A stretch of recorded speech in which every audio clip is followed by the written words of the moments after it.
Bhaskar astrology classes में आपका स्वागत है। साथियों, आज हम बात करेंगे मुहूर्त के विषय में। हमारे समाज में ज्यादातर यह विश्वास है कि सही मुहूर्त में किया गया काम सफल होता है और कुछ लोग अपनी अपनी श्रद्धा और अपने अपने विश्वास के अनुसार अपना कोई भी दिन, तिथि या तारीख तय करके रखते हैं और उसी पर वह काम शुरू करते हैं। और कुछ लोग क्या ज्यादातर लोग इसके लिए पंडित जी के पास जाते हैं मुहूर्त निकलवाने के लिए, और पंडित जी भी चंद्रमा की स्थिति देखकर या जो भी पद्धति वो फॉलो करते हैं उसके हिसाब से मुहूर्त दे देते हैं। और आज हम आपको एक ऐसी मुहूर्त की पद्धति बता रहे हैं जो कि हर हाल में सफलता देती है और मुहूर्त का बहुत सटीक फार्मूला है। तो इसके लिए आपको सबसे पहले यह कर लेना होगा कि जिस जातक के लिए आप मुहूर्त देख रहे हैं और जो स्वयं अपनी कुंडली में अपने लिए मुहूर्त देख रहे हैं, उनको यह पता कर लेना होगा कि उनका नक्षत्र स्वामी ग्रह कौन सा है। सबसे मुख्य बात इस पद्धति में यही है। अब नक्षत्र स्वामी कैसे देखना है यह तो हम बहुत बार बात कर चुके हैं, लेकिन इधर में बहुत सारे नए दर्शक भी जुड़े हैं, तो उनके लिए हम बता देते हैं कि सिंपल रूप से आप अपनी कुंडली में चंद्रमा की स्थिति देखिए।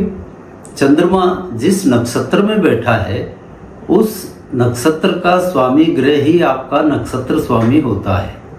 बिल्कुल सिंपल है, इसको इतना याद रखिए। तो आपको जब नक्षत्र स्वामी का पता चल गया तो आपके लिए हर काम के मुहूर्त के लिए उस नक्षत्र स्वामी की होरा ही सर्वश्रेष्ठ मुहूर्त होता है, यह ध्यान में रखिए। अब होरा कैसे देखनी है इसकी बात तो हम थोड़ी देर में करेंगे, लेकिन इसके पहले एक दो जरूरी बातों का ध्यान रखना बहुत आवश्यक है, उस पर बात कर लेते हैं। तो सबसे पहले तो यह ध्यान रखना है कि नक्षत्र स्वामी अपनी नीच राशि में नहीं बैठा होना चाहिए। दूसरे, नक्षत्र स्वामी को अपनी उच्च राशि से छठे, आठवें या 12वें नहीं होना चाहिए।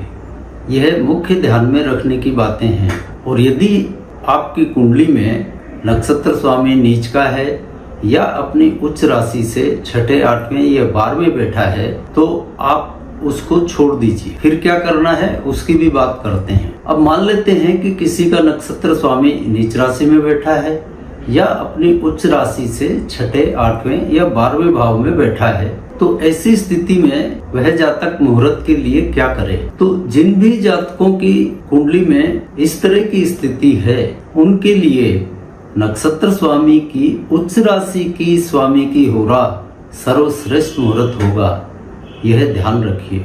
यह बहुत जादुई मुहूर्त होता है, तो इसको ध्यान से समझ लीजिए। और इसे थोड़ा सा और स्पष्ट कर देते हैं दूसरी बात को। पहली बात तो सीधी सी है कि नक्षत्र स्वामी की होरा और उनका वार ये आपके लिए सर्वश्रेष्ठ मुहूर्त है। और दूसरी बात यह उनके लिए है जिनका नक्षत्र स्वामी अपने नीच राशि में बैठा है या अपनी उच्च राशि से छठे, आठवें, 12वें भाव में बैठा हुआ है। तो उनको नक्षत्र स्वामी की उच्च राशि के स्वामी की होरा और वार को लेना है। और इस उदाहरण से आपको और स्पष्ट हो जाएगा।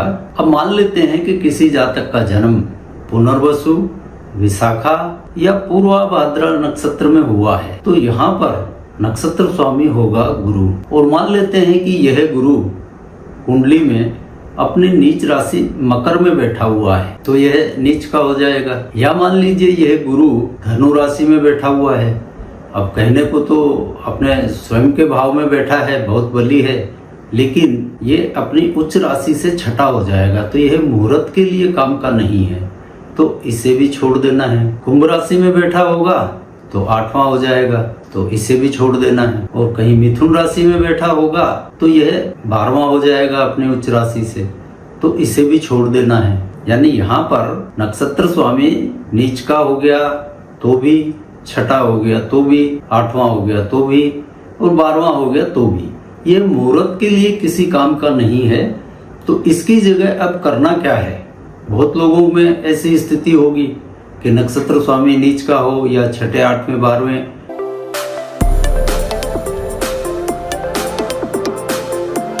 अपने उच्च राशि से बैठा हो। तो इस उदाहरण के मुताबिक यहाँ देखिए, गुरु की उच्च राशि है कर्क और कर्क का स्वामी है चंद्रमा। तो आप चंद्रमा के दिन यानी सोमवार को चंद्रमा की होरा में अपने किसी भी काम की शुरुआत कर सकते हैं। यह सबसे बेस्ट मुहूर्त होता है।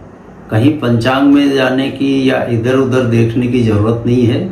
आप ये कुंडली देखकर ही डिसाइड कर सकते हैं और यह सटीक काम करता है, इसमें कोई संदेह नहीं है। अब होरा क्या होती है यह भी समझ लेते हैं। अब 7 वार होते हैं और हर वार का पहला होरा उसी ग्रह का होता है और ये होरा 1-1 घंटे की होती है और सूर्योदय से हर 1 घंटे के लिए एक ग्रह की होरा होगी, फिर बदलती जाती है। अब उदाहरण के लिए मान लीजिए कि आपके यहाँ पर सूर्योदय 6 बजे होता है और सोमवार का दिन है, तो सोमवार के दिन सुबह 6 बजे से 7 बजे तक चंद्रमा की होरा रहेगी, क्योंकि सोमवार चंद्रमा का दिन है। फिर अगली होरा यानी 7 से 8 बजे तक शनि की होगी। फिर गुरु, मंगल, सूर्य, शुक्र और बुध की होराएं आएंगी। अब यहाँ पर आप भी उलझन में पड़ेंगे, जो लोग नहीं जानते कि इसमें कोई क्रम नहीं है कि सोमवार यानी चंद्र के बाद शनि की होरा, शनि के बाद गुरु की होरा। तो इसके जानने के 2 उपाय हैं कि अगली होरा किस ग्रह की होगी। तो एक सबसे बढ़िया काम तो यह है, अगर दिमाग नहीं लगाना है, गूगल खोलिए, उसमें आपको सब कुछ मिल जाएगा। उसका एक चार्ट बनाकर रख लीजिए, सिंपल उपाय है। और आप थोड़े तकनीकी दिमाग वाले हैं, स्वयं समझना चाहते हैं, तो इसका एक फार्मूला सीधा ये है कि जैसे आप पीछे की तरफ जाएंगे आपको अगली होरा मिलेगी। यहाँ जैसे हमने सोमवार का जिक्र किया, सोमवार यानी चंद्रमा का दिन।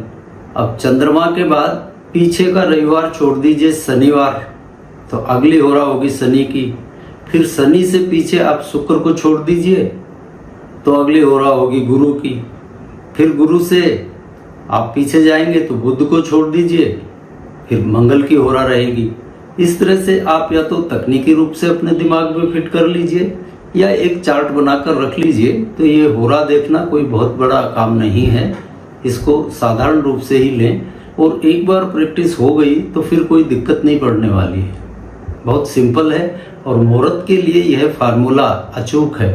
आपको कुछ भी नहीं देखना है, सिर्फ कुंडली देख के आप मुहूर्त तय कर सकते हैं। अब अंत में एक सबसे बड़ा सवाल रह गया, जो शायद आपके भी दिमाग में आ रहा होगा कि जिनका जन्म राहु या केतु के नक्षत्रों में हुआ है वो क्या करें, क्योंकि होरा में तो उनको कोई स्थान दिया ही नहीं गया है। तो यहाँ पर चिंता की आवश्यकता नहीं है। यहाँ राहु के नक्षत्रों में यानी आद्रा, स्वाति और शतभिषा, इन नक्षत्रों में जिनका जन्म हुआ है यानी चंद्रमा इन नक्षत्रों में बैठा है, तो राहु नक्षत्र स्वामी होगा।